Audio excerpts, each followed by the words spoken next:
आसिम मुनीर मनहूस है और इसकी नहूसत का साया जब तक पाकिस्तान पर छाया रहेगा मुल्क में तबाही और बदमनी रहेगी। आसिम मुनीर ने इस्लामाबाद में ओवरसीज पाकिस्तानी के नाम के ऊपर कॉन्फ्रेंस की। उसने दोबारा से जो है वो एंटी हिंदू सेंटिमेंट को चलाया। आपने खुद ही तो ये दहशतगर्द बनाए हैं, आतंकवादी बनाए हैं, खुद ही तो क्रिएट किए हैं। जब आपने क्रिएट कर दिया और बदला लेने आ रहे हैं तो फिर आप उनको आतंकवादी बोल रहे हैं। पाकिस्तान की आवाम है, उनमें गुस्सा नहीं होता। ये वो लोग हैं जो हमारी बच्चों को टेररिस्ट बना रहे हैं। जब आप 10-10, 11-11 बच्चे पैदा कर लेंगे पाकिस्तान के अंदर, तो यही हालात है, गरीब के बच्चे हैं, तो वो खाने के लिए रोटी नहीं है, मदरसे में मुफ्त रोटी मिल रही है। फौज ने मुल्ला के साथ मिलके, मुल्ला मिलिट्री अलायंस ने मिलके जनरेशन ब्रेन वॉश की रही। आपको क्यों लगता है या क्या ऐसा एविडेंस मिला कि आसिम मुनीर ने कॉन्स्पिरेसी रची? आईएसआई का एनालिसिस विंग ने मना किया जनरल आसिम मुनीर को कि आप ये ऑपरेशन जो फील्ड मार्शल बन के बैठ गए अभी, कि ये ऑपरेशन मत करें, इसके नताइज बहुत बुरे होंगे। लेकिन मैंने सबूत प्रेजेंट किए, उनके फ़ोन नंबर्स भी प्रेजेंट किए। उनके जिस तरह कारगिल हुआ तो जनरल मुशर्रफ को 10 साल हुकूमत मिल गई, मोसाद शामिल थी, CIA शामिल थी, ISI शामिल थी। वक्त इनको पैसा दिया गया इतना ज़्यादा कि एक मुल्ला जो साइकिल के ऊपर था वो लैंड क्रूजर के ऊपर आ गया। मेरी बहन गाड़ी चला रही थी, वो भी पाकिस्तान में ही है, रावलपिंडी में है। फिजिकल ISI के गुंडों ने हमला करके उनकी गाड़ी तोड़ी और ये मैंने रिपोर्ट की भी है। ISI के डायरेक्टर जनरल C के साथ मेरी पर्सनल मीटिंग्स हुई हैं। इंफॉर्मेशन ऑपरेशंस के ऊपर काम कर रहा था और हमारे निशाने के ऊपर जो है वो बहारत होता था।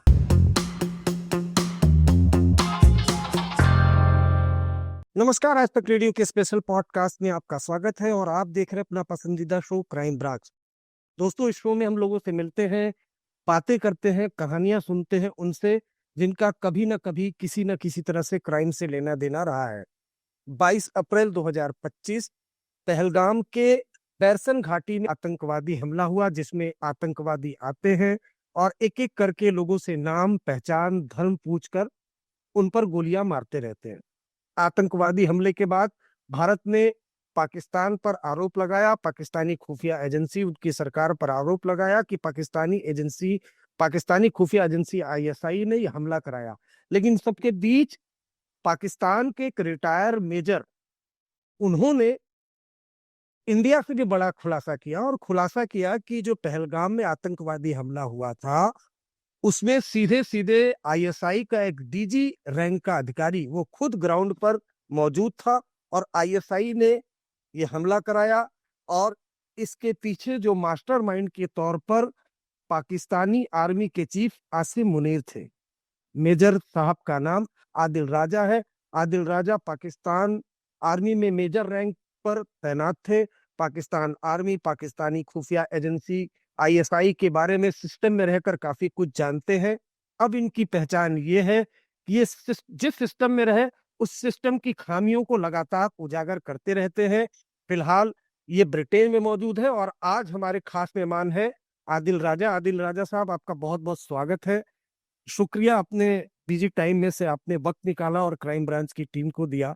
मेरा सबसे पहला सवाल यही है, जो मैंने कई बार देखा भी, कि पहलगाम में जो आतंकवादी हमला हुआ था उसके बाद आपका ये बयान आया कि वो आतंकवादी हमला पाकिस्तान की खुफिया एजेंसी ISI ने करवाया। तो ये आप ऐसा क्यों कह रहे हैं और क्या एविडेंस है आपके पास? जी अरविंद, शुक्रिया आपका, आपके इतने डिटेल्ड इंट्रोडक्शन का। इसके ऊपर तो अब बहुत सी स्टोरीज हो चुकी हैं, लेकिन आपको एक बात जो जहन में रखनी है वो ये है कि जो जुर्म है, क्राइम है, वो तो आपको पता चल गया। क्राइम के लिए सबसे ज्यादा इंपॉर्टेंट चीज होती है क्या? मोटिव। मोटिव क्या है पीछे, वो बहुत जरूरी है किसी भी क्राइम इन्वेस्टिगेशन के लिए। और मैं इन्वेस्टिगेटिव जर्नलिस्ट हूं अभी, और मैं, जारी बात है, मेरा क्या मोटिव है इसको एक्सपोज करने में।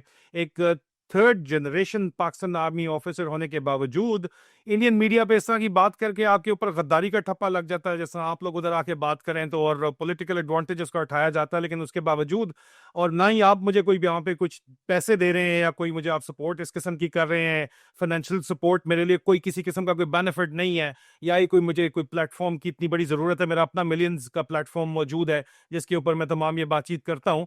तो देन मोटिव मेरा क्या, उनका क्या मोटिव है? जनरल आसिम मुनीर ने ये पहलगाम का हमला कराया, उनका मोटिव ये था कि वो अपने आप को, और मोटिव का सबूत मौजूद है, उन्होंने अपने आप को 4 दिन का जो आप लोग उसको संघर्ष बोलते हैं, हम उसको नियर वॉर इंटरनेशनल ऑब्जर्वर्स बोलते हैं, वॉर नहीं थी वो, उसने अपनी जीत कहा कि हम जीत गए हैं, बस आपने कहा आप जीत गए, उन्होंने कहा हम जीत गए, असल में चीन जीता।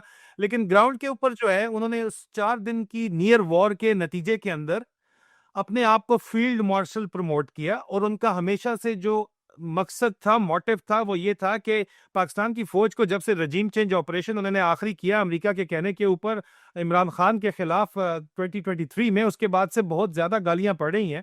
उनकी रेपुटेशन जो है वो 75 साल में कभी इतनी बुरी नहीं थी जितनी अभी थी। तो भारत के खिलाफ जंग का एक जो है वो नैरेटिव, बयानिया, चूरन, जो भी कहना चाहें, बेच के आपने अपनी एक रिडीम की रेपुटेशन, इसमें तो कोई शक नहीं है, क्योंकि हिंदुस्तान पाकिस्तान, हिंदुस्तान के अंदर एंटी पाकिस्तान सेंटिमेंट बिकता है, पाकिस्तान के अंदर एंटी इंडिया सेंटिमेंट बिकता है। उस सेंटिमेंट का इस्तेमाल करके उन्होंने अपनी रेपुटेशन रिवाइव की, मोटिव, और अपने आप को फील्ड मार्शल प्रमोट कर दिया, मोटिव, क्योंकि वो जियाउल की तरह दोबारा हुकूमत करना चाहते हैं। और उसका सबूत उनकी गुज़श्ता रोज जो है वो प्रेसिडेंट ट्रंप से जो मुलाकात हुई है, वो भी आपको इसी सिलसिले में आगे जाके पता चलेगा कि उसमें पहलगाम हमले का, मैं आपको ब्रेकिंग न्यूज दे रहा हूं कि पहलगाम हमले का जिक्र भी नहीं था प्रेसिडेंट ट्रंप की मीटिंग के अंदर आसिम मुनीर से। उन्होंने उनको लंच के ऊपर मीटिंग के लिए बुलाया, फ्री लंच कोई भी नहीं होता यहाँ पे। उनसे उन्होंने मांगा है, ईरान के खिलाफ सपोर्ट मांगी है, लॉजिस्टिक सपोर्ट मांगी है, इन्होंने अपनी डिमांड दी। लेकिन इंपॉर्टेंट, क्योंकि यहाँ पे क्राइम की बात हो रही है, तो पहलगाम हमले का जिक्र भी नहीं था। हालांकि अमेरिका स्ट्रैटेजिक अलायंस के अंदर है, आप लोगों के साथ अंदाजा आप कर लें। लेकिन यह मोटिव था आसिम मुनीर का जाती अपनी हुक्मरानी एक्सटेंड करना। जिस तरह कारगिल हुआ तो जनरल मुशर्रफ को 10 साल हुकूमत मिल गई, और उसी तरह अगवान जहाद का मामला था तो वहां पे जो है जनरल जियाउल को 10 साल हुकूमत मिल गई। और इसी तरह आप देखें कि अपनी हुकूमत के तकरीबन दरमियान में जब बहुत कमजोर हुए तो 1965 वॉर हुई, तो 70 तक फील्ड मार्शल अयूब खान को अपनी हुकूमत जो है लंबी मिल गई थी। तो इसलिए इनको भी जंग चाहिए, जिसकी वजह से इनकी हुकूमत जो है वो आगे चलेगी, और उन्होंने जंग क्रिएट की और उसके क्रिएशन के पॉलिटिकल बेनिफिट्स जो है उन्होंने उठाए। और रिसेंट मैंने इसके ऊपर, क्योंकि मेरे ऊपर बहुत से इल्जामात इस वक्त आईएसआई ने मेरे ऊपर यहाँ पे यूके में अपने सेक्टर कमांडर के जरिए एक डेफेमेशन लाइबल केस भी किया हुआ है कि जी मैं झूठ बोल रहा हूँ। पंजाब का सेक्टर कमांडर कहता है जी आईएसआई कहती है कि हम पाकिस्तान में सियासी जोड़ तोड़ नहीं करते, पॉलिटिकल मैनिपुलेशन नहीं करते, पॉलिटिकल इंजीनियरिंग नहीं करते, पूरी दुनिया मानती है। फिर वो कहते हैं हमारा करप्शन से कोई लेना देना नहीं है। और भाई पूरी दुनिया को पता है कि कितनी ज्यादा करप्शन है, मिलिट्री की इन्वॉल्वमेंट कितनी ज्यादा है। आप लोग जो है पूरे पाकिस्तान के अंदर किस तरह लोगों को अबडक्ट करते हैं, मारते हैं, सबको पता है। आप यहाँ पे ये इसी वजह से पाकिस्तान तरक्की नहीं कर पाता, क्योंकि पाकिस्तान में पाकिस्तान की जनता, आवाम जिसको वोट देती है, फरवरी 2024 में इमरान खान को वोट दिया, वो सारे का सारा वोट छीन लिया गया। मैंने फॉलो अप स्टोरी इसके ऊपर की। डीजी जो है वो मेजर जनरल शहाब असलम, वो ग्राउंड पे मौजूद नहीं थे, इस्लामाबाद में एसआई हेडक्वार्टर के अंदर शामिल थे। आप ये देखिए कि major general Shahab Aslam director हैं स्पेशल ऑपरेशन डायरेक्टरेट के, जिसको पहले एच डायरेक्टरेट, हिंदुस्तान डायरेक्टरेट कहा जाता था। उन्होंने ये ऑपरेशन किया, लेकिन ग्राउंड के ऊपर वो खुद तो नहीं आते। ग्राउंड पे तो ये फोर्सेस, जो मिलिटेंट ऑर्गेनाइजेशन है, जो आगे चल के आप देखेंगे कि ईरान में रजीम चेंज ऑपरेशन में जब ये जाके सपोर्ट करेंगे अमेरिका को, तो शिया सुन्नी सेक्टेरियन वायलेंस दोबारा से रिवाइव होगा। जिस तरह जनरल जियाउल के दौर में लाखों लोग मारे गए थे, ये दोबारा वहां पे जाके पाकिस्तान में फसादात होंगे। लेकिन ग्राउंड के ऊपर इन लोगों को, जो इस वक्त मिलिटेंट ऑर्गेनाइजेशन है जो प्रीडोमिनेंटली सुन्नी है, लश्कर तैयबा हाफिज सईद साहब की है, या दूसरा आप जैश ए मोहम्मद है मौलाना मसूद अजहर की, इनको पाकिस्तान की स्टेट की सपोर्ट हासिल है ना जी, हासिल है, तभी तो ये तो बच जाते हैं और बाकी नीचे वो लोग मारे जाते हैं। लेकिन अब इनको तैयार किया गया है, दोबारा तैयार किया जा रहा है, और इनको मुख्तलिफ मकासद के लिए इस्तेमाल किया जाता है। लेकिन ग्राउंड के ऊपर मेजर जनरल या serving army officer, uniform officer इनके साथ डील नहीं करते, वो परमानेंट स्ट्रेंथ आईएसआई की डील करती है, जिसके अंदर डायरेक्टर मोहम्मद हारून मुर्तजा आईएसआई के ऑपरेशंस के स्पेशल ऑपरेशन डायरेक्टरेट में, जो कि हिंदुस्तान में 2021 तक कल्चरल एंड ट्रेड के फर्स्ट सेक्रेटरी या अटाची वहां पे रह चुके हैं आपकी एम्बेसी में, और 2 साल आपको पता ही नहीं चला। और 2 साल बाद जब आपको पता चला तो आपने उनको जो है एहतजाज करके परसाना नान घंटा करके 24 घंटे के अंदर निकाला। और दूसरे डिप्टी डायरेक्टर जनरल आईएसआई के अहमद आरिफीन, जो जेनेवा में 3 एक साल रह चुके हैं और वो इंडिया डेस्क के साथ डील करते हैं, वो ग्राउंड के ऊपर इनको ऑपरेट कर रहे थे। और हम जर्नलिस्ट हैं अरविंद, आपको रिपोर्ट आती है, मुझे रिपोर्ट आती है हम्म, सोर्स से रिपोर्ट आती है तो हम फिर बिल्कुल। जिसके ऊपर इल्जाम होता है उसको अप्रोच करते हैं, कहते हैं कि जी आपके ऊपर ये इल्जाम है, इन ऑपरेशंस में आपने ये काम किया है, आप क्या कहते हैं, ताकि आपकी साइड हमें क्लियर हो। मैंने पाकिस्तान आर्मी के मिलिट्री इंटेलिजेंस डायरेक्टरेट को बकायदा ईमेल्स की, एक नहीं दो नहीं तीन तीन ईमेल्स की पहले के नतीजे के अंदर, और पब्लिकली मैंने जो इंटर सर्विसेज पब्लिक रिलेशंस को भी बताया कि मैंने ईमेल की है, आप जवाब दे दें, आपके अफसरों के नाम है ब्रॉड अटैक्स के अंदर, और ऑपरेशंस का जिक्र भी मैंने किया हुआ है। स्टोरी मैं करने वाला हूं जो मैंने डे बिफोर यस्टरडे की, और स्टोरी से पहले आप अपना वर्जन जरूर दे दें, बिकॉज मेरी जर्नलिस्टिक रिस्पॉन्सिबिलिटी है।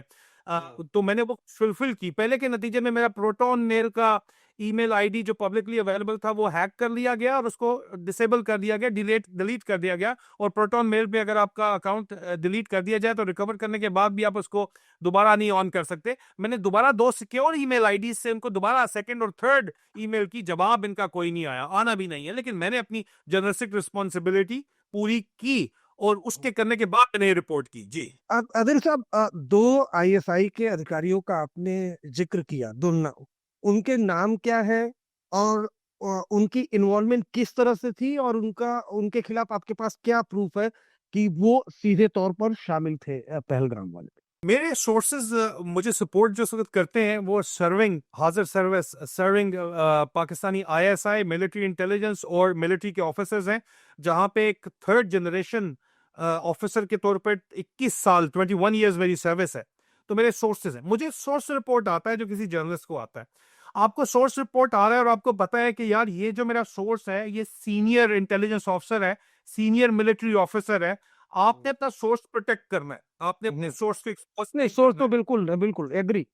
सोर्स रिपोर्ट की बेस पे आप मौका देते हैं कि जिसके बारे में खबर है उससे पूछा जाए, बिल्कुल। क्लैरिफिकेशन ली जाए कि जनाब आपके बारे में सर ये आपकी खबर है, क्या ये खबर सही है नहीं है, अगर नहीं है तो क्यों नहीं है, आपका पॉइंट ऑफ व्यू क्या है। क्या मैंने पहला नाम दिया डायरेक्टर मोहम्मद हारून मुर्तजा, क्या ये आपके आईएसआई के डायरेक्टर हैं या नहीं है? क्या ये अंडर कवर अपॉइंटमेंट में न्यू दिल्ली में रहे हैं या नहीं रहे हैं?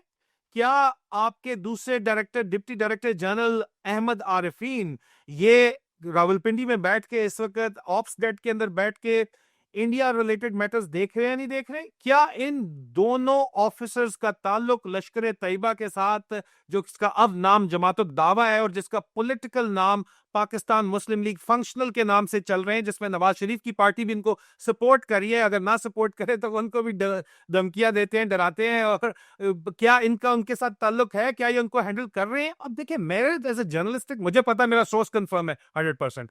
मैं खुद 21 साल पाकिस्तान मिलिट्री में सर्विस है मेरी, ठीक है, और मैं अपने सोर्स को जानता हूं जाती तौर के ऊपर, उसको तो मैं कभी एक्सपोज नहीं करूंगा, लेकिन उसकी सोर्स रिपोर्ट को मैं वेरीफाई करने के लिए I will put it across to the most powerful institution जिसके ऊपर इल्जाम लगाया जा रहा है, उस पर ऑफिशियली मैं उनको कन्वे जरूर करूंगा कि ये इल्जाम है, आप मुझे बताएं। और अगर आप नहीं बताएंगे पहली दफा तो मैं दोबारा आपसे पूछूंगा, तब भी नहीं आप बताएंगे तो मैं दोबारा आपसे पूछूंगा, तीन दफा भी आप नहीं बताएंगे तो मैं अपनी स्टोरी कर दूंगा और मैं बताऊंगा कि ये इल्जाम इन सोर्सेज ने लगाए हैं और इनसे मैंने इनका वर्जन लिया है, तो ये आगे से चुप है। पहली दफा इन्होंने मेरा अकाउंट हैक कर दिया और उसके बाद ये चुप बैठे में। फैसला मैं जनता पे अवाम पे छोड़ता हूं, आप बताएं कि सच है या नहीं है।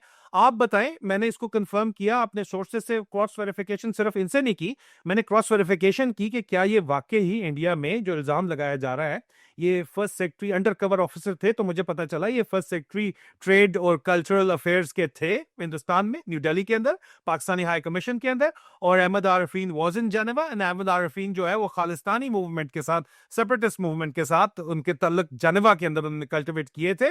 और अहमद आरिफीन के ऊपर मैंने एक स्टोरी पिछले साल भी की थी, उसका फॉलोअप था ये कि अहमद आरिफीन जो है वो इंडियन पंजाब में, जो आपका उड़ता पंजाब है, जो भी आप इसको कहना चाहते हैं, वहां पे ड्रग एंड वेपन स्मगलिंग जो है through drones and through manual launch pad, manual इन्होंने डिवाइसेस बनाई हुई है, क्रॉस फेंकते हैं ये, उसके अंदर इन्वॉल्व है ये ऑफिसर। तो मैंने उसकी फॉलोअप स्टोरी करनी थी और ये तमाम बातें मैंने आपसे कंफर्म करनी थी, और मैंने कंफर्म की। जब आपका जवाब नहीं आया तो मैंने छाप दिया कि जी मैंने आपसे पूछा, मैंने आर्टिकल पब्लिश कर दिया इसके ऊपर, soldierspeaks.org मेरी वेबसाइट है, उस पर मैंने आर्टिकल पब्लिश किया।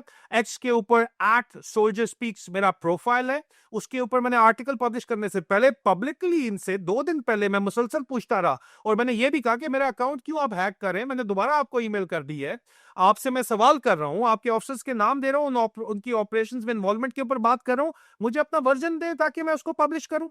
तो what does that tell you? आप क्राइम ब्रांच चलाते हैं अरविंद, आप बताएं, आपको क्या लगता है कि मैंने क्या अपनी जर्नलिस्टिक रिस्पॉन्सिबिलिटी पूरी नहीं की? और कभी भी मैं अपनी सोर्स तो कभी भी नहीं खोलूंगा। नहीं, सोर्स तो सर देखिए, हम दर्शकों को बता दें, सोर्स तो हम किसी अदालत में, जब तक कि नेशनल सिक्योरिटी ना हो, और वो सोर्स तो हमारा, हमसे कोई नहीं पूछ सकता, किसी को अधिकार नहीं है।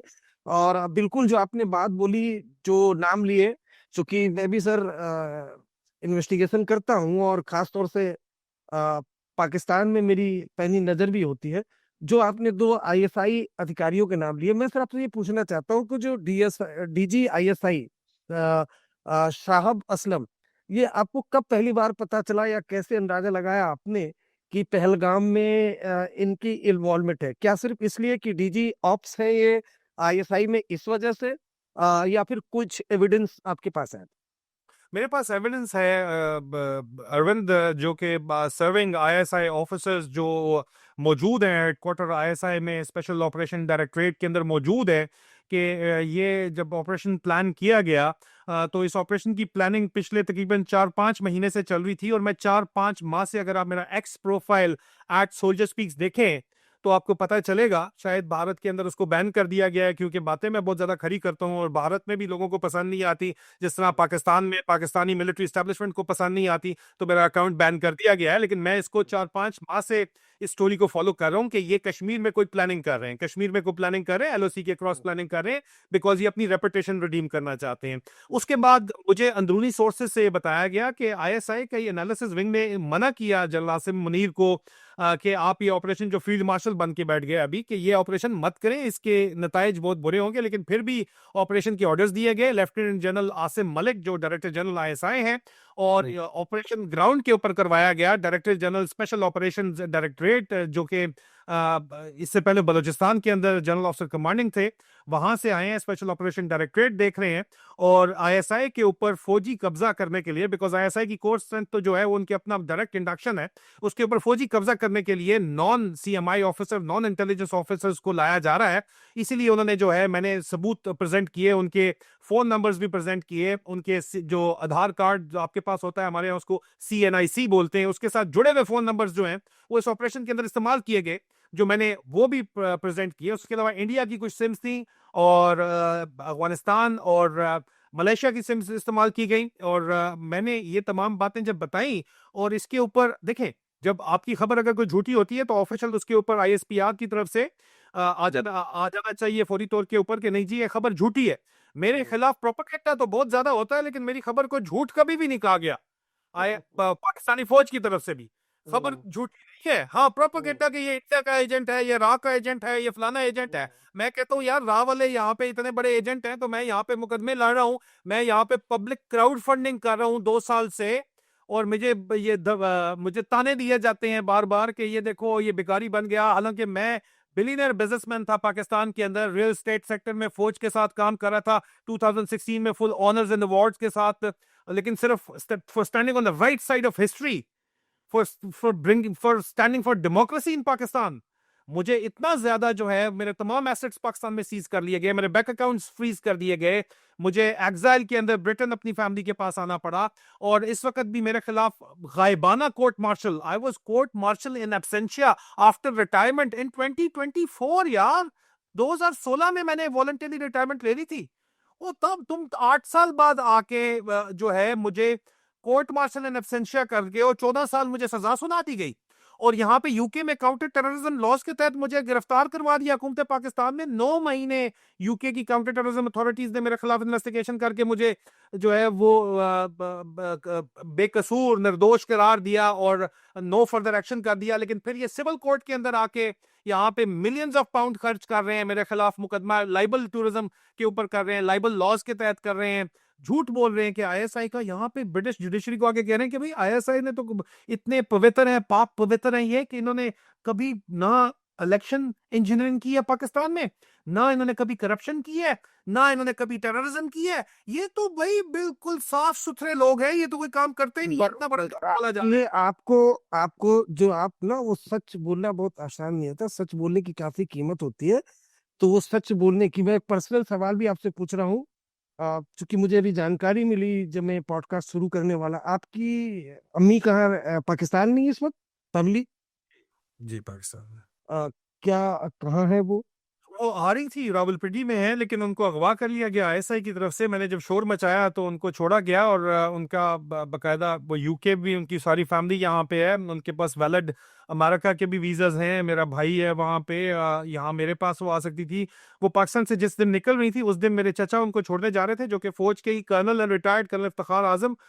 वो रिसेंटली डिसीज्ड हो गए हैं, फोत हो गए हैं। उनको भी अगवा कर लिया गया और मेरी वालदा को भी अगवा कर लिया गया, अबडक्ट कर लिया गया और छोड़ा गया। तो उनसे पासपोर्ट उनको दे के उनका पासपोर्ट ब्लॉक कर दिया गया, और वो पाकिस्तान में प्रैक्टिकली हाउस अरेस्ट में ही है। वो पाकिस्तान छोड़ नहीं सकती हैं, क्योंकि हाई कोर्ट के ऑर्डर्स के बावजूद, पाकिस्तान की इस्लामाबाद की हाई कोर्ट के ऑर्डर्स के बावजूद आईएसआई ने इंश्योर किया है एफआईए के जरिए कि उनका नाम ब्लॉक लिस्ट से ना निकाला जाए और वो ट्रेवल ना कर सके पाकिस्तान से बाहर। और शदीद तरीन जो है वो, जाहिर बात है, ये एक प्रेशर ये भी है। उससे पहले उनके ऊपर फिजिकल हमला किया गया। मेरी बहन गाड़ी चला रही थी, वो भी पाकिस्तान में ही है, रावलपिंडी में है। फिजिकल आईएसआई के गुंडों ने हमला करके उनकी गाड़ी तोड़ी, और ये मैंने रिपोर्ट की हुई है बाकायदा। और उनके बाल पकड़ के खींचे गए डराने के लिए मुझे। ये 2023 के अंदर ये काम किया गया।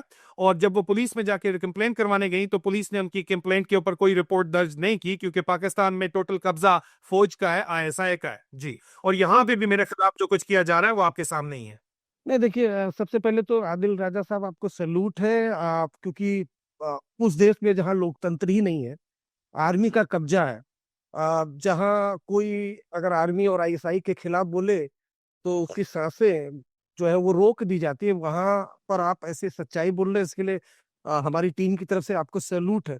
मेरा सवाल है कि फील्ड मार्शल आसिम मुनीर ने साजिश क्यों रची, और आपको अपने सोर्सेज से क्या जानकारी मिली? जो मुझे थोड़ा बहुत समझ में आया कि लगातार जो आसिम मुनीर है उसका ग्राफ गिर रहा था, उधर से बलूच वाले वो अटैक कर रहे थे जाफर एक्सप्रेस पर, पाकिस्तान आर्मी में बड़े पैमाने पर इस्तीफे हो रहे थे, तो वो एक दबाव काफी ज्यादा था। और फिर ऐसे में वही होता है कि पाकिस्तान में या फिर इंडिया में कि ऐसा एंटी इंडिया सेंटिमेंट लाया जाए, ऐसी कोई घुट्टी पिलाई जाए कि हो इंडिया में जैसे ही पहलगाम में अटैक हुआ, सब कुछ पाकिस्तान में ठीक ठीक नजर आने लगा और एक समर्थन सा मिल गया।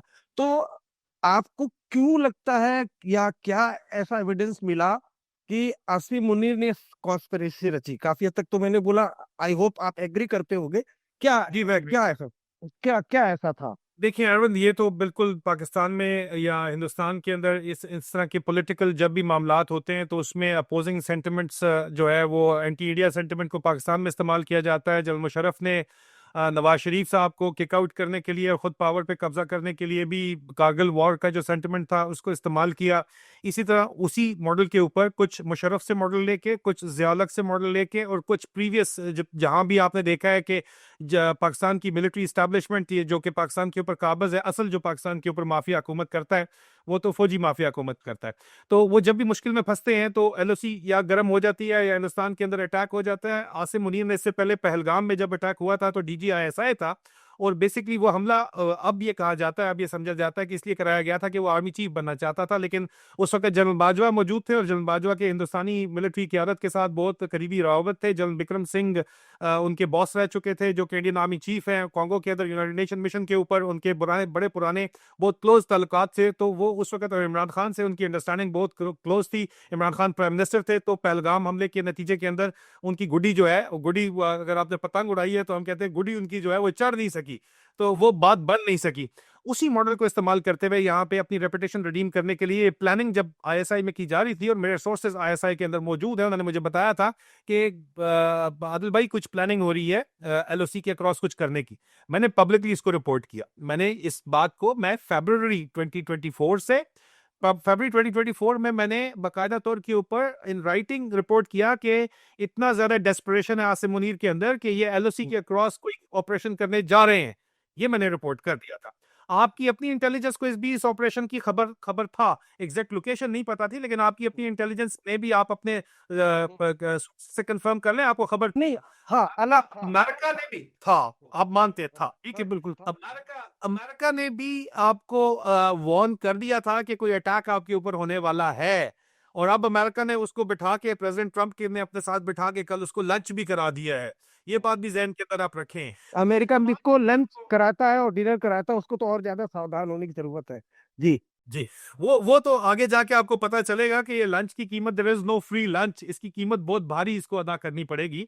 लेकिन एक जर्नलिस्ट काम करता है, सर्कमस्टेंशियल एविडेंस को देख के आप इन्वेस्टिगेशन करते हैं। ऑफ कोर्स सोर्सेज के बगैर पॉसिबल नहीं है। और मेरी 21 इयर्स की मिलिट्री सर्विस है, और मैंने रिटायरमेंट के बाद as director media of Pakistan ex servicemen society, और मैं स्पोक्स पर्सन था, तर्जुमान था पाकिस्तान एक्स सर्विसमैन सोसाइटी का, जो कि आईएसआई का ही एक फ्रंट प्रोजेक्ट है। मैं आईएसआई के साथ डेली बेसिस के ऊपर, आईएसआई के इंटरनल विंग से और मीडिया विंग से मेरी, और मिलिट्री के मीडिया विंग से, इंटर सर्विसेज पब्लिक रिलेशन से डायरेक्टर जनरल लेवल तक मैंने आईएसआई के डायरेक्टर जनरल सी के साथ मेरी पर्सनल मीटिंग्स हुई हैं, चाहे वो जनरल रिजवान हो या जनरल इरफान हो। और director general inter services public relation general Babar Iftikhar थे जिस वक्त मैं डायरेक्टली उनके साथ काम कर रहा था, डेली बेसिस पे काम कर रहा था, इंफॉर्मेशन ऑपरेशंस के ऊपर काम कर रहा था। और हमारे निशाने के ऊपर जो है वो भारत होता था। मैं आपको खुल के बोलता हूँ, भारत हमारे निशाने के ऊपर था। फिफ्थ जनरेशन वॉरफेयर के अंदर हम आपको काउंटर कर रहे थे, और उस काउंटर करने के अंदर मैं मीडिया कोऑर्डिनेशन भी करता था, और मेरा मेन फोकस भी जो है वो भारत ही था। इसलिए मुझे आईएसआई के साथ भी बातचीत करनी पड़ती थी, और आईएसपीआर के साथ भी बातचीत करनी चाहिए पड़ती थी। और वो लोग आज दिन तक मेरी नीयत पे शक नहीं करते, क्योंकि अब भी अगर मैं बातचीत कर रहा हूं तो मैं बातचीत इसलिए कर रहा हूं क्योंकि मेरा फौज भी हाईजैक हो गई है, मेरी आईएसआई भी हाईजैक्ड है, मेरा मिलिट्री इंटेलिजेंस भी हाईजैक है, एक बंदे की हुकूमत के जिद के अंदर। क्योंकि पूरे पाकिस्तान ने फरवरी 2024 में इमरान खान को वोट दिया, हालांकि उसको पार्टी को खड़े ही नहीं होने दिया गया, लेकिन उसको जेल में फेंक दिया गया है, और उसकी पार्टी को पावर में नहीं आने दिया जा रहा। और टोटल एक पपेट सरकार चलाई जा रही है, एक कठपुतली सरकार चलाई जा रही है मैं पाकिस्तान के अंदर। हाँ, पावर हमेशा से पाकिस्तान की मिलिट्री के पास थी और है, और इसकी वजह से पॉलिटिकल स्टेबिलिटी पाकिस्तान में नहीं आती, जिसकी वजह से इकोनॉमिक स्टेबिलिटी नहीं आती। गरीब गरीब से तर तर होता चला जा रहा है। मैं अपने मुल्क के गरीब के लिए बोलता हूँ भाई, मैं अपने मुल्क की जनता के लिए बोलता हूँ भाई। अगर पाकिस्तान और इंडिया के अंदर जंग होती है तो किसको फायदा है? क्या हमारी फायदा? नहीं, मैं आपसे उस पर आते हैं कि आसिम मुनीर ने कॉन्स्पिरेसी क्यों रची, एकदम स्ट्रेट बताइए आप, 4 लाइन में, 5 लाइन में। क्योंकि आसिम मुनीर मजीद आइंदा कम से कम भी 10 साल हुकूमत करना चाहता है, इसलिए। और ये बात सही है कि पाकिस्तान आर्मी में, और जिस तरह से बलूच लिबरेशन आर्मी के लोग अटैक कर रहे हैं, उससे जो लोअर रैंक है उनमें काफी ज्यादा गुस्सा, आक्रोश था। ये बिल्कुल ठीक है अरविंद, क्योंकि जो फौज के अंदर जो जस्टिफिकेशन दी गई, जब मैंने क्रॉस वेरिफिकेशन अपने सोर्स जो कि सीनियर मोस्ट है उसकी क्रॉस वेरिफिकेशन के लिए, मैंने अपने जानने वाले, अब मैंने 21 साल नौकरी की है, सारे मेरे जानने वाले मेरे कोर्समेट्स ब्रिगेडियर्स हैं इस वक्त पाकिस्तान की मिलिट्री में, आईएसआई में, एमआई में। मैं मुख्तलिफ लोगों से बात करता हूँ, जूनियर सीनियर से भी मैं बात करता हूँ। मैंने वेरीफाई करने के लिए बात की अपने दोस्तों से, जो कि एक ब्रिगेडियर लेवल के ऑफिसर से मैंने बात की, कंफर्म किया आईएसआई के अंदर ही। मैंने कहा यार तुम लोगों ने ये काम क्यों करवाया है, इसका तो बड़ा नुकसान होगा।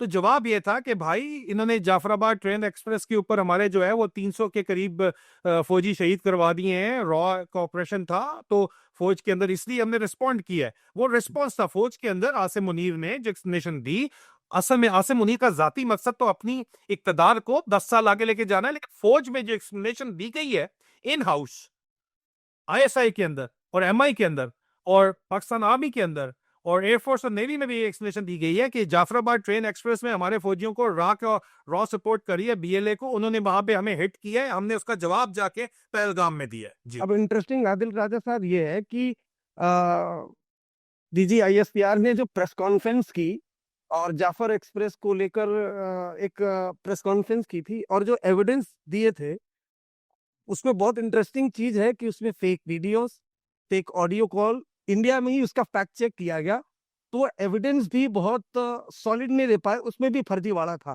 खैर, अपने लोगों को संतुष्ट करने के लिए उन्होंने किया हो। मेरा आपसे एक सवाल ये है, चलिए तो बात हो गई, सवाल यह है कि जब ऑपरेशन सिंदूर इंडिया ने चलाया और जो जैश का हेडक्वार्टर है बहावलपुर और लश्कर का हेडक्वार्टर है मुरीद के, वहां अटैक हुआ, तो जो इंडिया का मोस्ट वांटेड आतंकवादी है जब वो मारा गया, तो सबने देखा कि लश्कर का एक यूएस डेजिग्नेटेड था आर्मी रैंक के ऑफिसर खड़े। ये क्या है, ये नेक्सस क्या है? तो एकदम मतलब गुपचुप तो चलता था, नहीं तो फ्रंट पे आ गए अटैक के बाद, सीधे सीधे आतंकवादी के पीछे सेना के अफसर खड़े, ये क्या है? अरविंद, जो मुल्ला मिलिट्री अलायंस की आप बात कर रहे हैं पाकिस्तान के अंदर, मुल्ला मिलिट्री अलायंस CIA, जो कि अमेरिका की इंटेलिजेंस एजेंसी है, उनकी तावन के साथ, उनकी मदद के साथ ISI ने 1980 में अफगान जहाद के दरमियान जो है वो USSR के खिलाफ खड़ा किया था। और ये वो फंडामेंटलिस्ट मिलिटेंट ऑर्गेनाइजेशंस है जिसको अमेरिका की मदद से और अमेरिका के डॉलर से, उनकी फाइनेंशियल सपोर्ट से कमीशन किया गया था। और उनको वेपन्स प्रोवाइड किए गए थे। इसराइल के मोसाद ने थ्रू CIA वेपन्स अरेंज किए थे, रशियन वेपन्स ही अरेंज करके उनको रशिया के खिलाफ लड़ने के लिए, इसलिए मोसाद इन्वॉल्व हुई थी। चार्ली विल्सन वॉर बुक है और चार्ली विल्सन वॉर मूवी है, जिसके अंदर ये factual evidence, Charlie Wilson congressman थे जो कि हेड कर रहे थे अमेरिका की तरफ से। आप उनके अपना जो उन्होंने बायोग्राफी लिखी, जो मूवी है, उसके अंदर ये चीजें बड़ी क्लियर कट लिखी हुई हैं। तो इस तरह ये इनको इक्विप किया गया। इनको इक्विप करने में मोसाद शामिल थी, CIA शामिल थी, ISI शामिल थी। वक्त इनको पैसा दिया गया इतना ज्यादा कि एक मुल्ला जो साइकिल के ऊपर था वो लैंड क्रूजर के ऊपर आ गया, और वहां से उनके पैसे बढ़े और उन्होंने अपनी ऑर्गेनाइजेशंस क्रिएट कर ली, पॉलिटिकल ऑर्गेनाइजेशंस, वेलफेयर ऑर्गेनाइजेशंस, एक पूरा इकोसिस्टम क्रिएट कर लिया। जिसके बाद जब USSR टूटा तो अमेरिका तो अबैंडन करके चला गया, लेकिन उस इकोसिस्टम के नतीजे में 9/11 होता है। और 9/11 में आपको पता ये चलता है कि पाकिस्तान की जो इंटेलिजेंस है उसने एक बैलेंस मेंटेन रखा, क्योंकि उन्होंने मिलिटेंट आउटफिट्स को भी इस्तेमाल किया अमेरिका को डबल क्रॉस करने के लिए। अफगानिस्तान के अंदर जब वो आए 2001 के बाद, उन्हीं ऑर्गेनाइजेशंस को डबल गेम के लिए इस्तेमाल किया गया। लेकिन जब प्रेशर बढ़ता है तो उन्हीं ऑर्गेनाइजेशन के अंदर से लोगों को पकड़ के अमेरिका के हवाले भी किया गया और उनसे उनकी बाउंटीज ली गई, मिलियंस ऑफ डॉलर्स लिए गए उनके अवज, जो खुद इन्होंने अपने एसेट्स क्रिएट किए थे। लेकिन उसके साथ साथ फैसिलिटेट मिलिट्री ऑर्गेनाइजेशंस को भी किया गया कि उनको जाके अमेरिका के अंदर जो है वो हिट करें, जाके अमेरिका में उनको जाके हिट करें। उनको भी ये फैसिलिटेशन जो है वो प्रोवाइड की गई। ठीक है जी। तो इस फैसिलिटेशन की वजह से जाहिर बात है कि ये जो तमाम का तमाम जो प्रोसेस चला, उसके अंदर ये अब पिछले आप देखें कि 45 साल के अंदर, 45 ईयर्स के अंदर, ये ऑर्गेनाइजेशंस अपना एक इकोसिस्टम बना के बैठी हुई हैं। और जिसके अंदर लश्कर और जैश, लश्कर और जैश पंजाब में खास तौर के ऊपर उनका अपना, और उनमें आपने सेलेक्टिव पीछे पड़े, जो वो खैबर पख्तूनख्वा के अंदर खैबर में जो लोग थे उनके आप पीछे पड़ गए। वो उन्होंने कहा कि इनको मारना है, इनको नहीं यहाँ पे उठाने देना हाथ। लेकिन पंजाब में ये लोग इतने ज्यादा तगड़े हो गए कि अगर इनके ऊपर हाथ डाला जाए तो आपके देखेंगे खैबर के अंदर जब खैबर पख्तूनख्वा में हाथ डाला गया तो ISI के ऑफिसर्स को हिट किया गया पूरे पाकिस्तान के अंदर। ठीक है। अब अगर आप यहाँ पे देखेंगे पंजाब के अंदर, अगर आप ये देखेंगे, ये सारी की सारी काम देखेंगे, तो ये लोग तो डायरेक्ट अगर इनके ऊपर हाथ डाला जाए तो ये तो पॉलिटिशियंस को पैगाम देते हैं कि तुम्हें अगले दिन उठा लेंगे और तुम्हें मार देंगे। ऐसी और क्या ऐसी क्या मजबूरी थी आदिल साहब कि अ, एक इतना बड़ा आतंकवादी जब हमला हुआ उसके बाद इंडिया ने रिस्पॉन्स किया, तो आतंकवादी के जनाजे में पाक आर्मी के हायर रैंक के अधिकारी खड़े रहे। अ, ऐसी क्या मजबूरी थी पाक आर्मी? क्या डरने लगी है क्या आतंकवादी संगठन से, या वो बगावत कर देंगे, क्या ऐसी मजबूरी थी? जाहिर बात है, अगर यहाँ पे जो ऑपरेशन हुआ उस आपके हमले से पहले आपके जयशंकर जी, आपके एक्सटर्नल अफेयर मिनिस्टर, बोल चुके हैं कि हमने पहले बता दिया था कि हम अटैक करने जा रहे हैं। उससे पहले जो मेन लश्कर के अंदर जो इनका जो मेन ऑफिस है बहावल नगर में, जो कैंट के अंदर है, वहां अटैक नहीं किया गया। जो बहावलपुर कैंट के अंदर अटैक नहीं किया गया, सिटी के आउटस्कर्ट्स के अंदर अटैक किया गया है। और वो लोग खाली थे वहां से, इनके जितने भी मदरसे में बच्चे बच्चे थे या वो तो मौजूद थे, लेकिन मिलिटेंट्स वहां से जा चुके थे, निकाले जा चुके थे। हर स्टेप के ऊपर फिर मिलिट्री ऑपरेशन था, क्योंकि न्यूक्लियर लैडर पे एस्केलेट नहीं करना चाहते। तो दोनों पाकिस्तान आर्मी और इंडियन आर्मी के DGMOs बात कर रहे थे आपस के अंदर, और पॉलिटिकल लीडरशिप भी ट्रैक टू कहीं ना कहीं बातचीत चल रही थी। लेकिन उसके साथ साथ पाकिस्तान की मिलिट्री ने जो ये एक फ्रैंकलिस्टाइन मॉन्स्टर क्रिएट किया है, उसको भी तो राजी रखना है। राजी ना रखा तो वो आपके अपने ऊपर टर्न कर जाएंगे। तो इसलिए जरूरी है कि उनको दिखाया जाए कि आप फिक्र ना करें, हम आपके साथ हैं। हिस्ट्री 45 ईयर हिस्ट्री में आपको बता रहा हूँ, इसको आप आइसोलेटेड केस नहीं देख सकते। There is a history to it, please try to understand that. और अगर आपके ऊपर बलूचिस्तान ही आपसे नहीं संभाला जा रहा, तो अगर पंजाब में भी ये मिलिटेंट ऑर्गेनाइजेशन आपके खिलाफ हो जाए तो भाई कोई पाकिस्तान की सिक्योरिटी फोर्सेस पे ये कैपेबिलिटी नहीं है सिरे से कि वो इनको संभाल पाए। और ये इंडिया को भी, सिक्योरिटी फोर्सेस को और इंडियन एस्टेब्लिशमेंट को भी यही बताया जाता है कि भाई अगर हमने इनको काबू ना रखा तो ये इंडिया के ऊपर चढ़ेंगे, आपसे जो है फिर दोबारा 26-11 कितने कितने होंगे आपको, फिर आप तो संभाल नहीं सकेंगे, फिर आप देख ले।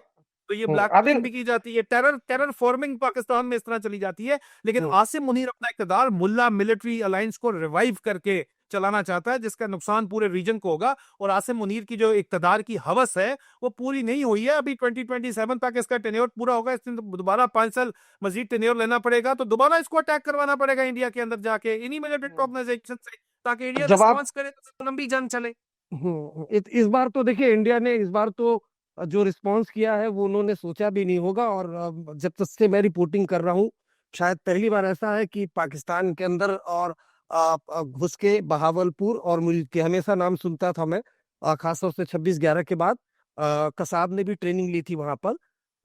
लेकिन एक बड़ा रिस्पांस था, और एक इंडियन एजेंसी ने, इंडियन गवर्नमेंट ने एक लकीर खींची कि टेररिस्ट अगर अटैक होगा तो हम इस तरह का रिस्पांस देंगे। नंबर एक। नंबर दो, आपने जयशंकर की बात की तो मैं सफाई दे दूं, क्योंकि सरकार की तरफ से सफाई आई थी कि दरअसल अटैक के बाद जो मैसेजिंग दी जाती है कि भाई हमने किसी सिविलियन पर अटैक नहीं किया है, जो टेरर हब है, टेररिस्ट हेडक्वार्टर है, हमने सिर्फ उनको टारगेट किया। मेरा एक सवाल आपसे यह है, जो सबसे इंटरेस्टिंग है, फिर एक बार मैं आपके पर्सनल ऊपर आता हूँ, क्योंकि मुझे जानकारी आपके पर्सनल लाइफ के बारे में काफी, एक हमारे मित्र हैं उन्होंने बताई, बातचीत की, क्योंकि बाकी सारी बातें तो आपसे सब करते हैं। आपके ऊपर एक बार आतंकवादी हमला हुआ था, जी। और आतंकवादी हमला हुआ था और आपने जाबाजी दिखाते हुए उस आतंकवादी को पकड़ भी लिया था, वो किसका, मैं जानना चाहता हूँ। सितंबर 2010 में मैं विंग कमांडर था Khyber rifle 2 wing Khyber rifle का। और ये फ्रंट पेज द नेशन के ऊपर, अगर आप पाकिस्तान के अंग्रेजी अखबार भी उठा लेंगे तो फ्रंट पेज के ऊपर मेरा नाम लिखा हुआ है, स्टोरी कवर हुई हुई है। मैं विंग कमांडर था, और ये सितंबर के महीने की बात है। उस वक्त सितंबर पाकिस्तान में फिर भी गर्मी होती है, लेकिन मैंने सिर्फ बुलेट प्रूफ जैकेट इसलिए नहीं पहनी हुई थी, और मैं आर्म पेट्रोलिंग कर रहा था। कर्फ्यू लगा हुआ था एरिया के अंदर, पेशावर के बिल्कुल, आप पेशावर ही का इलाका समझे, पेशावर के आउटस्कर्ट्स के अंदर बाड़े का इलाका है, बड़ा एजेंसी है, और उसमें खैबर पख्तूनख्वा के अंदर, वहां पे आर्म पेट्रोलिंग में कर रहा था। तो आधा रोड जो है वो ब्लॉक था, मोटे पत्थरों से, जो कंस्ट्रक्शन के लिए यूज किया जाता है सड़कों की। और उसके अंदर IED device, improvise explosive device, remote control bomb लगा हुआ था। 3 गाड़ियां मुझसे आगे जब गुजर गई, चौथी मेरी गाड़ी आई, तो उसके ऊपर वो बम उड़ा दिया गया। और उसके अंदर मेरे 3 जो पर्सनल जवान जो मेरी गाड़ी के अंदर बैठे हुए थे, वो सर उतर गया एक का, मेरी गोद में आया, कीमा बन गए बिल्कुल, गाड़ी तबाह होगी सारी की सारी। वो पहला अटैक था, पहली असैसिनेशन अटेम्प्ट थी मेरे ऊपर। और उसके बाद फायर फाइट शुरू हुई, जिसके नतीजे के अंदर मैंने, जो आतंकवादी थे 2, उनमें से जो है वो मारे गए, और उनमें से 2 हमने पकड़े थे। 2 पकड़ के हमने अपनी ही आईएसआई और एमआई के हवाले किए, और एमआई ने उनको, मैं हॉस्पिटल एडमिट हो गया उसके बाद 6 दिन। और मैं वापस जब कमांड मैंने टेक ओवर की, और मैंने उनका पूछा कि क्या बना उसका, वो किधर है, तो उन्होंने कहा सर वो तो छोड़ दिए, एमआई ने, आईएसआई ने छोड़ दिए। तो आईएसआई भी हेड उस वक्त मेरा अपना ही बैचमेट कोर्समेट कर रहा था, बहुत क्लोज है मुझसे। मैंने उसको जब गुस्सा किया, मैंने बहुत ज्यादा उसको गालियां दी, फौजी आपस में बात करते हैं, तो मैंने कहा क्यों तुमने छोड़ा है। उसने कहा यार वो हमारा सोर्स था। मतलब मैंने कहा तुमने अपना ही सोर्स से अपना ही बंदा मरवाया। कहता है बस ये ऊपर से फैसले होते हैं। एनीवे, उसके 1 हफ्ते बाद मेरे ऊपर दूसरा कातलाना हमला, असैसिनेशन अटेम्प्ट हुई, खुदकुश बमबार। कर्फ्यू का दिन, कर्फ्यू लगा हुआ था, उसके बावजूद गाड़ी में vehicle bone improvise explosive device थी। अक्टूबर 2010 के अंदर उस बंदे ने गाड़ी रोक ली, मैनुअल गियर की उसकी गाड़ी थी, और हमने गन्स उसके ऊपर सीधी की हुई थी, इससे पहले हम उसके ऊपर फायर करते। उसने उड़ा दिया अपने आप को, लेकिन we were alert, that is why मैं तो बच गया। लेकिन मेरा जो गार्ड का हट था, हवलदार लालबाज, उसकी टांग उड़ गई। और वो टांग साथ ही वहां पे, आपको पता है कि गांजे की काश्त जो है वो लीगल है। तो वो वहां पे लगा हुआ था, मैरिजुआना लगा हुआ था। तो वहां से हमने उसकी लात उठा के, उसको उठा के 20 मिनट्स के अंदर, 1.5 घंटे का रास्ता हवाई फायरिंग करते हुए, रास्ते क्लियर कराते पेशावर शहर के, क्योंकि जो ही आप पेशावर सिटी की लिमिट्स में आए तो कर्फ्यू वहां पे नहीं था, बहुत ज्यादा रश था। हम कंबाइंड मिलिट्री हॉस्पिटल पहुंचे, 8 घंटे का ऑपरेशन हुआ लालबाज का, और उसकी टांग बच गई। लेकिन बहरहाल आगे चल के लालबाज जो है उसको स्टमक कैंसर डेवलप हो गया था, वो मेरे साथ ही था रिटायरमेंट के बाद भी। मेरे गार्ड के तौर के ऊपर काम कर रहा था। तीसरा हमला उसके बाद एक हफ्ते बाद दोबारा इम्प्रोवाइज्ड एक्सप्लोसिव डिवाइस का हुआ। तो 3 असैसिनेशन अटेम्प्ट्स मेरे ऊपर डायरेक्ट हुई। ये 2010 के अंदर हुई। और इन्हीं जो है वो आतंकवादी जो आप कह लें, टेररिस्ट कह लें, मिलिटेंट कह लें, इस वॉर अगेंस्ट टेररिज्म जिसको कहा जाता है, हम उसको कहते हैं, मैं उसको कहता हूँ वॉर विद इन, जो हमारे अंदर की लड़ाई थी। बिकॉज ये हमारे ही तो लोग हैं जिनको हमने ही तो तैयार किया था 1980s में CIA के साथ मिलके। और आपने जो है वो यू टर्न ले लिया 2001 में अफगानिस्तान के ऊपर, जिस तरह अभी आप ईरान के ऊपर लेने जा रहे हैं। और आप जब यू टर्न ले लिया तो ये लोग आपके अपने लोग थे, आपके खिलाफ हो गए। और जब आपने ड्रोन अटैक्स में इनके बीवी बच्चे मरवाए, इन पूरे पूरे गांव को आपने कवर करके, पूरे पूरे गांव को सारा सारा दिन सुबह शाम आपने जो है वो अटलवी बम्बारमेंट करने के बाद 3 दिन बाद आप जाएं तो लोगों के बीवी बच्चे मारे जाते हैं, मासूम मारे जाते हैं। तो वो खून का बदला खून है, तो वो मासूम जान जो है वो जब बदला लेने आते हैं तो आपने खुद ही तो ये दहशतगर्द बनाए हैं, आतंकवादी बनाए हैं, खुद ही तो क्रिएट किए हैं। जब आपने क्रिएट कर दिया और बदला लेने आ रहे हैं तो फिर आप उनको आतंकवादी बोल रहे हैं। तो फिर भी आप अपनी पॉलिसी शिफ्ट नहीं लेके आ रहे हैं। तो ये वॉर विद इन है ना, ये अंदर अंदरूनी जंग है जो अभी भी लड़ी जा रही है। बलूचिस्तान में जिसकी बहन आपने उठा ली, जिसका बाप आपने मार दिया, जिसका यंग भाई आप उठा के उसको मार के उसकी आंखें निकाल लेते हैं, या आप 10,000 फीट से या 5,000 फीट से हेलीकॉप्टर से जिंदा बंदा उसके गांव में उसके घर के सामने फेंक के मारते हैं, तो आप तो दहशत फैला रहे हैं। लेकिन क्या उसके जो बच्चे देख रहे हैं, उसके बच्चे, उसके भाई, उसकी फैमिली, क्या वो बदला नहीं लेंगे? क्या वो खुद दहशतगर्द नहीं बनेंगे? बर्थ ऑफ टेररिज्म तो आप खुद अपनी पॉलिसीज की वजह से कर रहे हैं। और इस पॉलिसीज के ऊपर मैं हाजिर सर्विस था, तब भी बोल रहा था।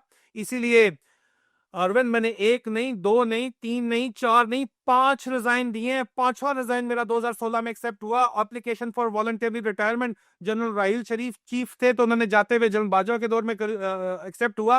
उन्होंने पॉलिसी दी थी, मैं वॉर वुंडेड ऑफिसर था, जो जंगी जख्मी है उसको फुल ऑनर्स एंड बेनिफिट देने पड़ते थे। तो उन्होंने मुझे फुल पेंशन दी जो कि सीज कर ली, फुल कमिटेशन दी और फुल बेनिफिट्स में पाकिस्तान का फौजी अफसर को प्लॉट और घर सब कुछ मिलता है। सब इन्होंने मुझसे छीन लिया, कोई बात नहीं, मुझे पता था छीन लिया जाएगा, क्योंकि जब मैं सच बोलूंगा तो उसकी कीमत मुझे अदा करनी पड़ेगी। और मैंने वो कीमत अदा की। लेकिन उस कीमत मैं अब भी अदा कर रहा हूं। यहाँ यूके में भी, यूके की काउंटर टेररिज्म पुलिस ने यूके की कोर्ट में जाके, यहाँ की पुलिस ने, स्पेशलिस्ट पुलिस ने विटनेस स्टेटमेंट दी है कि इसकी जान को खतरा है, अगर ये कोर्ट में आएगा तो इसकी रिमोट टेस्टिमनी लें, वीडियो लिंक के जरिए लें, जो कि अप्रूव की गई है। तो ये इस वक्त हालात है, तो इसके अंदर मैं सच बोलने की कीमत अदा कर रहा हूं। और ये सच बोलने की कीमत तो होती है क्योंकि हमारी पॉलिसीज फ्लॉड है। और पॉलिसीज अगर जब तक सीधी नहीं होंगी तो उस वक्त तक पाकिस्तान में कोई बेहतरी की उम्मीद नहीं है। कई पीढ़ियां, कई नौजवान लड़के पीओके से लेकर पाकिस्तान में वो आतंकवादी उनको बना दिया गया, मारे गए वो। ये लश्कर और जैश के हेडक्वार्टर वहां पर है, वो खुलेआम रैलियां निकालते हैं। जो पाकिस्तान की आवाम है उनमें गुस्सा नहीं होता? ये वो लोग हैं जो हमारी बच्चों को टेररिस्ट बना रहे हैं। देखें, eight the end of the day, अगर आप POK आप बोलते हैं, हम उसको आज़ाद कश्मीर बोलते हैं, आप हम आपको मकबूजा कश्मीर वहाँ पे बोलते हैं, IOJK बोलते हैं, आप उसको कश्मीर आज़ाद बोलते हैं, जो भी लिंग्विस्टिक साइट के ऊपर रख लें। जब आपने यही पॉलिसी कश्मीर अपनी side of Indian administrated Kashmir, चले न्यूट्रल बात कर लेते हैं, ये पाकिस्तान एडमिनिस्ट्रेटेड कश्मीर है, इंडियन एडमिनिस्ट्रेटेड कश्मीर है। इंडियन एडमिनिस्ट्रेटेड कश्मीर में भी जब यही पॉलिसी अपनाई गई थी तो उसके रेप्रिकेशंस में भी यही हुआ था। लेकिन इंडिया में क्योंकि एक डेमोक्रेटिक गवर्नमेंट है तो उन्होंने अपनी पॉलिसी रीथिंक की। उन्होंने कहा कि यार ये पॉलिसी रीथिंक करते हैं और ये मामला जो है इस पे इन्वेस्टमेंट करते हैं कश्मीर के अंदर। और इन्वेस्टमेंट के नतीजे के अंदर जो है लोगों को मेन स्ट्रीम में लेके आते हैं, गुर्बत खत्म करते हैं, जॉब्स क्रिएट करते हैं, जिसकी वजह से लोग मेन स्ट्रीम आएंगे। और इस वक्त मैं जब अपने कश्मीरी बहन भाइयों से बात करता हूँ इंडियन साइड के ऊपर भी, तो कहते हैं कि आदिल भाई अभी हमने पाकिस्तान के अंदर नहीं हमने जाना, अभी अब आप जो पाकिस्तान के अंदर हाल कर रहे हैं वो हमारा भी हाल करेंगे, अब हमने नहीं जाना। अभी हम जो है वो हम या तो हमें इंडिपेंडेंट होना है या हम इसी तरह ठीक है, पाकिस्तान के साथ अभी हमने नहीं जाना, वो ये बात करते हैं। ठीक है, अब मसला ये है कि ये पॉलिसी रीथिंक पाकिस्तान में, पूरे पाकिस्तान में, बलूचिस्तान में, खैबर पख्तूनख्वा में और कश्मीर में नहीं की गई, जिसमें इंडिया को भी ब्लेम जरूर इतना जाता है। ब्लेम क्या, इंडिया ने अपने नेशनल इंटरेस्ट में taste of the Pakistani medicine Pakistan को ही दिया। उन्हीं लोगों को जो उसको मुशर्रफ ने डिसंगेज कर लिया, यू टर्न पॉलिसी के तहत वापस ले गया, कश्मीर से निकाल के ले गया। वो job, eight the end of the day हम भी तुमको पा ही लेते सनम, बात पैसे पे आके रुकती है भाई। जॉब्स नहीं है, जॉब्स के लिए ये मदरसे में जब आप 10-10 11-11 बच्चे पैदा कर लेंगे, पाकिस्तान के अंदर तो यही हालात है, गरीब के बच्चे हैं, तो वो खाने के लिए रोटी नहीं है, मदरसे में मुफ्त रोटी मिल रही है, क्योंकि उन्होंने 1980 से एक सेटअप बना लिया, बिजनेसेस बना लिए हैं, वहां से प्रॉफिट्स आ रहे हैं, चंदे आ रहे हैं। उस प्रॉफिट सिस्टम के तहत कुर्बानी की खालों से ही जो है अरबों रुपया कमा लिया जाता है। तो उस सिस्टम के तहत जो है वो रोटी खिलाते हैं, और रोटी खाने के लिए आप अपने बच्चे वहां छोड़ जाते हैं। बच्चे छोटे होते हैं, बड़े होते हैं, उसी सिस्टम में ब्रेन वॉश हो चुके होते हैं। अभी वो अगर यहाँ ये इंटरव्यू भी देखेंगे तो कहेंगे आदिल राजा गद्दार है, ये वाजिबुल कत्ल है, मेरा फतवा निकाल दिया जाएगा। क्यों? लेकिन क्यों? लेकिन वजह यह है कि वो बेचारे, उनका कसूर नहीं है। और यार वो ब्रेन वॉश है, पूरी की पूरी आपने जनरेशन ब्रेन वॉश कर दी है। फौज ने मुल्ला के साथ मिलके, मुल्ला मिलिट्री अलायंस ने मिलके जनरेशन ब्रेन वॉश की रही है, और उसके बाद उनको नौकरियां प्रोवाइड की जाती हैं। और at the end of the day गुर्बत के होते हुए या तो फौज में भर्ती हो जाए बच्चा, या पुलिस में या एफसी में कहीं भर्ती हो जाए बच्चा, या जो है वो मदरसे के साथ भर्ती हो जाए, या इसी तरह मिलिटेंट आउटफिट जो है वो अपने बच्चों को उठा लेते हैं। मेजोरिटी तो पाकिस्तान के अंदर जो पढ़े लिखे लोग हैं वो पाकिस्तान से जो है वो ब्रेन ड्रेन हो रहा है, जिसको ब्रेन गेन कहता है आसिम मुनीर, अंदाजा करें आप। तो बात यह है कि अगर इकोनॉमी पाकिस्तान की नहीं चल रही, और इकोनॉमी नहीं चल रही, जॉब्स की क्रिएशन नहीं है, तो eight the end of the day ये इकोनॉमिक क्वेश्चन है। It is not a question of terrorism, it is not a question of militancy, it is a question of pure economics. बच्चे को जब आप खिला नहीं सकते हैं तो आपने उसको मदरसे में डालना है, और बच्चे को जब पढ़ा नहीं सकते हैं तो उनको मौलवी नहीं पढ़ाना है। और सारे मदरसे खराब नहीं है, ये भी मैं आपको बता दूं। सो सिस्टम है, अच्छा सिस्टम है, वो एक वेलफेयर सिस्टम है जो कि स्टेट ने वेलफेयर प्रोवाइड करनी होती है, लेकिन स्टेट वेलफेयर प्रोवाइड नहीं कर पा रही। गुर्बत इंडिया के अंदर भी बहुत है, ठीक है, लेकिन वहां पे भी धर्मशाला वगैरह जो चल रही हैं वो चले, वो कम से कम उस तरह की ब्रेन वॉशिंग शायद ना कर रही हो, लेकिन देन एक वहां पे अगर आप कंपैरेटिव अगर आप बातचीत करेंगे तो यहाँ पे सारे मदरसे, जिस तरह सारी धर्मशाला जो है वो उस तरह की नहीं है, या आरएसएस फंडेड। नहीं नहीं, ऐसे इंडिया में किसी भी धर्मशाला और किसी भी मदरसे में फिदायीन अटैकर नहीं बनाए जाते। और आदिल राजा साहब, आपको क्या गद्दार, आपको क्या गद्दार यहाँ पे, यहाँ अरे राजा साहब अदब गद्दार, एक सेकंड बता रहा हूँ आपको, क्या वो गद्दार बोलेंगे? आप तो सच बोल रहे हैं।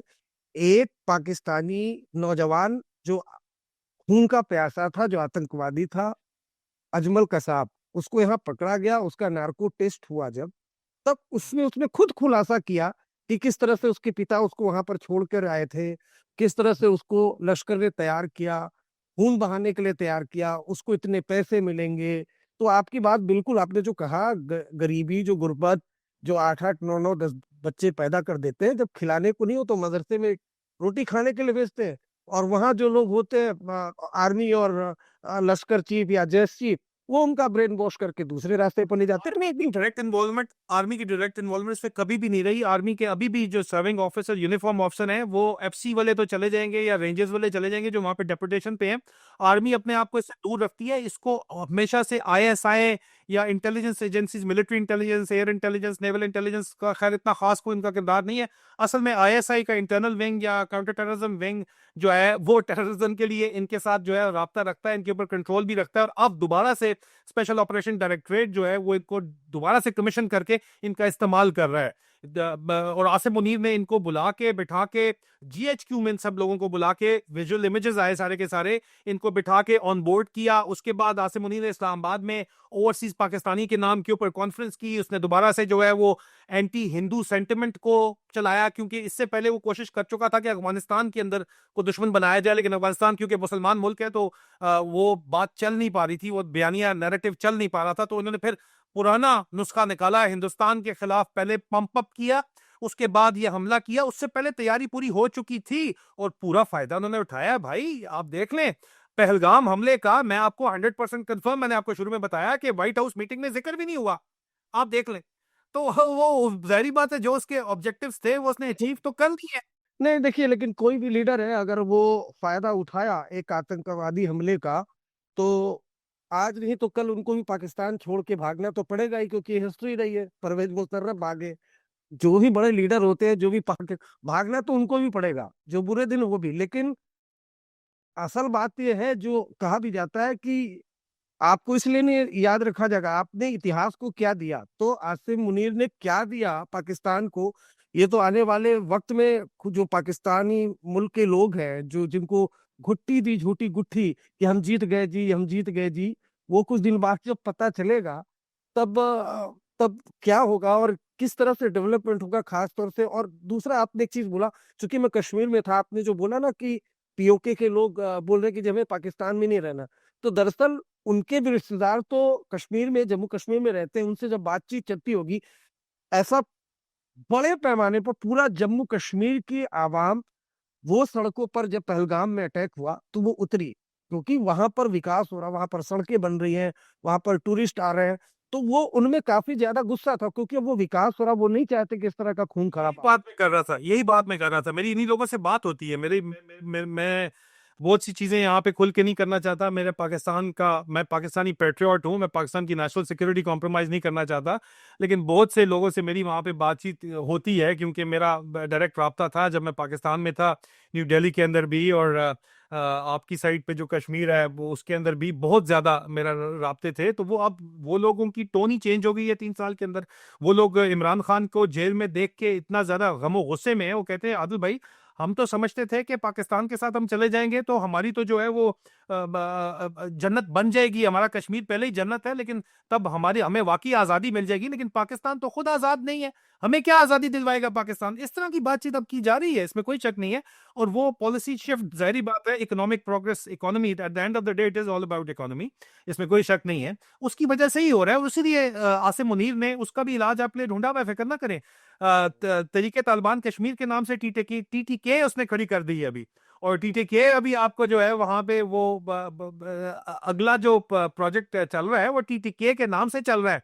और वो अपने आप से डिसोसिएट करने के लिए कह रहे हैं कि हम ना पाकिस्तान के साथ ना हम हिंदुस्तान के साथ, हम आजाद। आप उनकी मैसेजिंग के ऊपर अगर गौर करें तो पता चलेगा कि ये मैसेजिंग जो है ये मिलिटेंट आउटफिट की नहीं है। ये मैसेजिंग बाकायदा तौर के ऊपर बड़ी सोच समझ के जो है वो हेडक्वार्टर आईएसआई की तरफ से कन्वे की जा रही है। एक नैरेटिव कन्वे किया जा रहा है कि जी पहलगाम हमला की तरह पुलवामा भी जो है वो फॉल्स फ्लैग था, लेकिन हम पाकिस्तान के साथ नहीं है, हम इंडिया के साथ भी नहीं है, हम आजादी चाहते हैं। ये बेसिकली दोबारा से उन्हीं मिलिटेंट ऑर्गेनाइजेशन, आपको लग रहा होगा 150-200 है और आपको लग रहा होगा कि आप इन्फिल्ट्रेशन कंट्रोल कर सकते हैं, लेकिन वो नहीं होगी भाई। आप कितने बॉर्डर्स कंट्रोल करेंगे? नेपाल वाली साइड से आप क्या कंट्रोल कर सकते हैं? तो मसला ये है कि आपका पोरस बॉर्डर्स हैं, सिर्फ कश्मीर को एलओसी के ऊपर कंट्रोल करके ये मामला को कंट्रोल नहीं किया जा सकता। जब तक आसिम मुनीर बैठा हुआ है, तो भारत अगर समझ रहा है कि वहां पे अमन हो जाएगा, तो आप भूल जाएं, क्योंकि एंटी इंडिया सेंटिमेंट की वजह से ही आसिम मुनीर इस वक्त पावर में है। और पाकिस्तानी कौम के एग्री, लिए मैंने एग्री। 17 घंटे पहले एक ट्वीट किया है। मैंने लिखा है कि आप मेरी बात लिख लें, उर्दू में है इसलिए शायद हिंदुस्तान में लोगों को ज्यादा पता ना चले, मैं पढ़ के बता देता हूं, क्योंकि सुनने में तो उर्दू हिंदी एक ही है ना। कि आप मेरी बात लिख लें कि आसिम मुनीर मनहूस है, और इसकी नहूसत का साया जब तक पाकिस्तान पर छाया रहेगा, मुल्क में तबाही और बदमनी रहेगी। यहां पे इसका मतलब नहीं है कि हिंदुस्तान में अमन नहीं आएगा तो पाकिस्तान में अमन आ जाएगा। पाकिस्तान में भी सेक्टेरियन वायलेंस आएगा। अभी ये ईरान को जाके जब सपोर्ट, ईरान के खिलाफ अमेरिका को अभी जो है वो लॉजिस्टिक जब प्रोवाइड करेंगे, जिस तरह अफगानिस्तान में उन्होंने किया था, तो सेक्टेरियन वायलेंस दोबारा बढ़ेगा। और उस सेक्टेरियन वायलेंस में यही मिलिटेंट आउटफिट्स जो है ये इस्तेमाल होंगे, और जिया-उल-हक के दौर की याद दोबारा ताजा होगी। पाकिस्तान भी बचने वाला नहीं है यहाँ पे। जी। मेरा एक आखिरी सवाल है, बहुत छोटे में आपसे जवाब चाहूंगा मैं। आ, अभी इंडिया में ऑपरेशन सिंदूर के बाद आईएसआई का जो जासूसी रैकेट है वो बस्ट हुआ है। उसमें सामने आया कि जो दिल्ली में पाक हाई कमीशन में वीजा ऑफिसर वगैरह वगैरह थे, वो जिसमें एक दानिश का नाम आया, वो लोग जासूसी रिंग चला रहे थे। तो पाक हाई कमीशन में आईएसआई के लोग को पोस्टिंग दी जाती है अलग अलग रोल में। आपके बिल्कुल, जिस तरह इंडियन हाई कमीशन इस्लामाबाद में रॉ और आईबी के ऑफिसर्स होते हैं, इसी तरह पाकिस्तान हाई कमीशन के अंदर न्यू दिल्ली के अंदर आईबी, पाकिस्तान की आईबी और आईएसआई के ऑफिसर्स होते हैं। मिलिट्री विंग में भी होते हैं, वो भी असल में आईएसआई के कवर के अंदर गए हुए होते हैं। और वो तो खैर अपने नाम से गए होते हैं, लेकिन आईएसआई के कवर ऑफिसर्स जाते हैं, जिस तरह पाकिस्तान में इंडिया के जाते हैं, बिल्कुल जाते हैं। अजित डोवाल साहब क्या कर रहे थे, आपके नेशनल सिक्योरिटी एडवाइजर पाकिस्तान के अंदर? नहीं तो अब वो ये चलता है, उसमें वो कोशिश करते हैं अपने डेवलप करने की। जी चलता है। एक कुछ लोग विजिबल होते हैं, जिस तरह आपके ब्रिगेडियर गिल थे, उनको अभी भेज दिया गया है दस्ती, फौरी फौरी तौर के ऊपर उनके आते ही इस्लामाबाद से उनको भेज दिया गया है। तो जो अंडर कवर होते हैं जब तक वो सक्सेसफुल रहते हैं, क्योंकि जो मिलिट्री ऑफिसर्स जो नोन होते हैं उनको तो बॉक्स सर्वेलेंस के अंदर रखा जाता है। चार तरफ से आप निकलते हैं तो आगे पीछे दाएं बाएं जो है वो उनको कवर न्यू दिल्ली में भी रखा जाता है और इस्लामाबाद में भी रखा जाता है।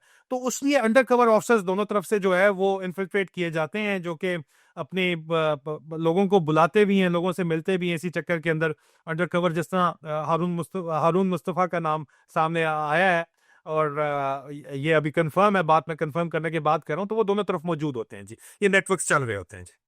नहीं ठीक है आदिल राज साहब, वो आपसे बात करके बहुत अच्छा लगा। वो शेर है ना कि हिम्मत से सच कहो तो बुरा मानते हैं लोग, रो रो के कहने की बात आदत नहीं रही। तो आपको देखकर वही शेर याद आया। आप जिस हिम्मत से, जिस सच्चाई से अपनी बातें रख रहे हैं, और ये सब कुछ पाकिस्तान की भलाई के लिए कर रहे हैं, लेकिन जिस पाकिस्तान की सड़कों पर लश्कर और जैश के आतंकवादी AK-47 लेकर घूम रहे हो, उस पाकिस्तान का क्या होगा? वो तो ऊपर वाला ही मालिक है। आपने हमें वक्त दिया, सच्चाई से, बेबाकी से अपनी बात रखी। आपका बहुत बहुत शुक्रिया। ये शो आपको कैसा लगा, अपना कमेंट जरूर करिएगा। Thank you.